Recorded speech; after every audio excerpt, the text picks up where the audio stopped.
Hey everyone, and welcome back to the Deep Dive. Today we're diving into the energy scene in Zimbabwe, specifically how businesses can, best navigate that landscape in 2025 and beyond. We've got a ton of reports, articles, even some interesting LinkedIn posts, really a broad mix of perspectives, but all boils down to one question.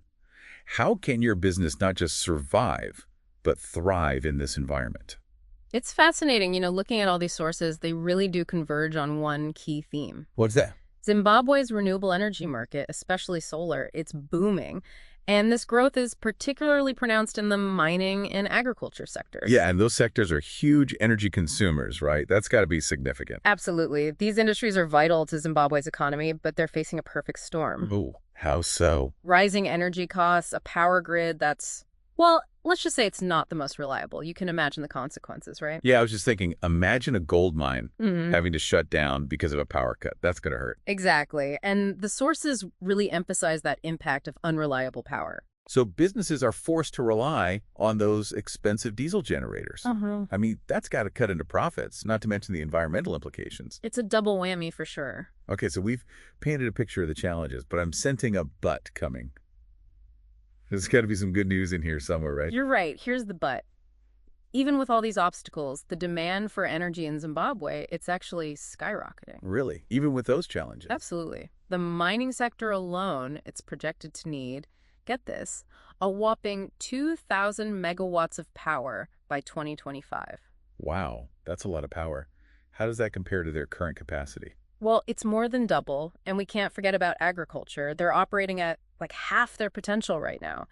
As that sector grows, the energy demand's only going to increase. Okay, so this huge energy demand, is this creating a big opportunity for renewable energy? Definitely. It's creating a massive market for renewable energy solutions. And as you might guess, solar is really taking center stage. Yeah, it seems like solar is having a moment, especially in Zimbabwe.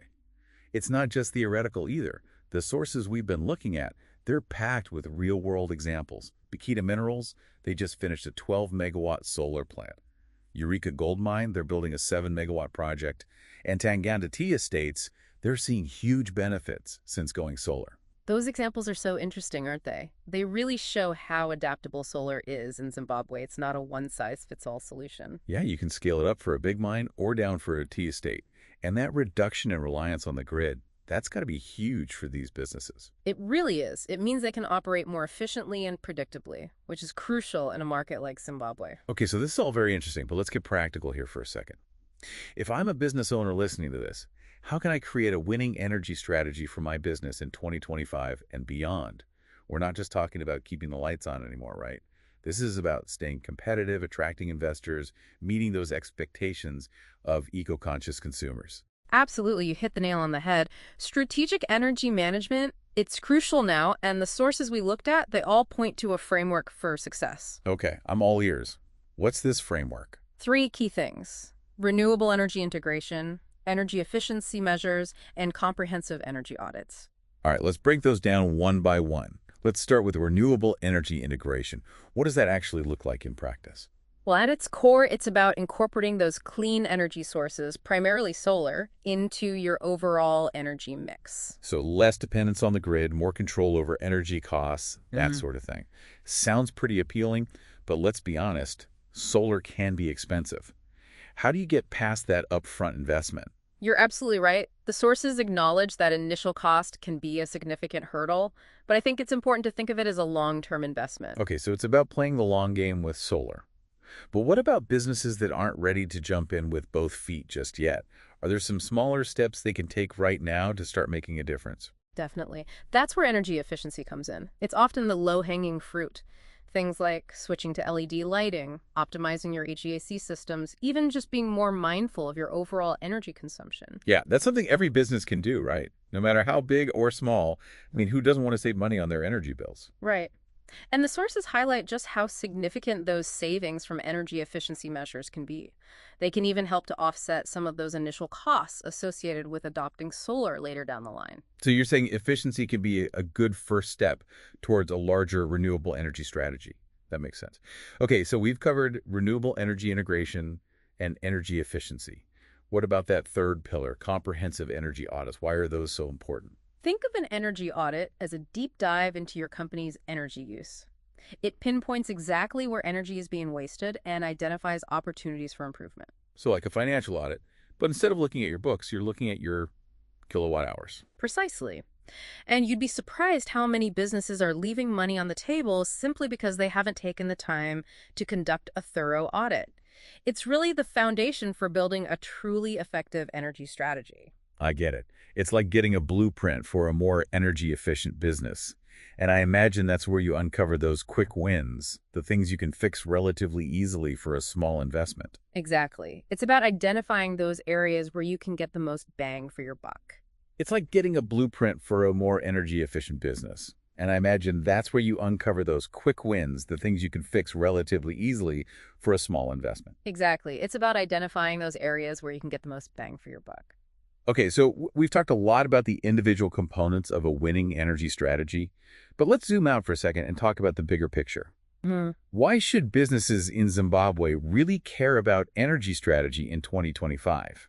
It's about more than just keeping the lights on, isn't it? We've talked about cost savings and reliability, but what else is there? You're right. It's about so much more than just keeping the lights on. It's really about positioning your business for success in a changing world. One thing the sources point to is this growing demand for sustainability from consumers and investors. Yeah, it seems like everyone's talking about sustainability these days, but is it really that important for businesses in Zimbabwe? It really is. Having a strong energy strategy, one that emphasizes renewable energy, can really differentiate your brand. It shows that you're committed to environmental responsibility, and that can be a big draw for both customers and investors. So it's not just about doing the right thing, it's also about doing well. Sustainability is becoming a smart business move. Precisely. And then there's the global context to consider. The world is shifting toward a more sustainable energy future, whether some people like it or not. The writing's on the wall.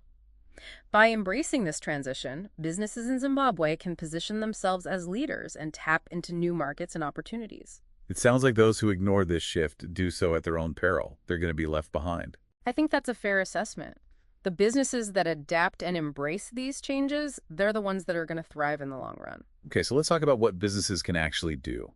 What are some concrete steps they can take to integrate these three pillars, renewable energy integration, energy efficiency, and energy audits, into their overall strategy? What's the first step? Well, I'd say the first step is to conduct that energy audit we were talking about earlier. That's your foundation. Makes sense. It's like getting a checkup for your business's energy use. Okay. What's next? Next, start exploring your solar potential. Maybe get a feasibility study done to see what's possible, and don't be afraid to think big. You can always start small and scale up as needed. So, audit, solar, got it. What about energy efficiency? Where do you even begin with that? There are tons of resources available to help businesses identify simple, cost-effective upgrades. Think LED lighting retrofits, HVAC system optimization, even employee training on energy-saving practices. So it really is about finding those small wins that add up over time. It feels manageable when you break it down like that. Exactly. And the beauty of energy efficiency is that it often requires very little upfront investment and can deliver immediate results. It's a no-brainer for any business, really. Okay, we've got the audit, renewable energy exploration, and ongoing energy efficiency efforts. Is there anything else businesses should keep in mind as they develop their energy strategy? Anything they might overlook? One thing that's really important is to stay informed about government incentives and policies related to renewable energy. Oh yeah, good point. Zimbabwe's been making some strides in that area, haven't they? They have. They've introduced some incentives to encourage renewable energy adoption, like tax rebates and reduced VAT on solar installations. So those incentives can really make a difference in terms of the overall cost, right? Absolutely. But it's important to remember that those policies can change over time, so businesses need to stay up to date and take advantage of any available programs that can help them. So stay informed, stay agile. Yeah. Got it. Anything else? I think the last piece of advice I would give is don't be afraid to seek out expert guidance.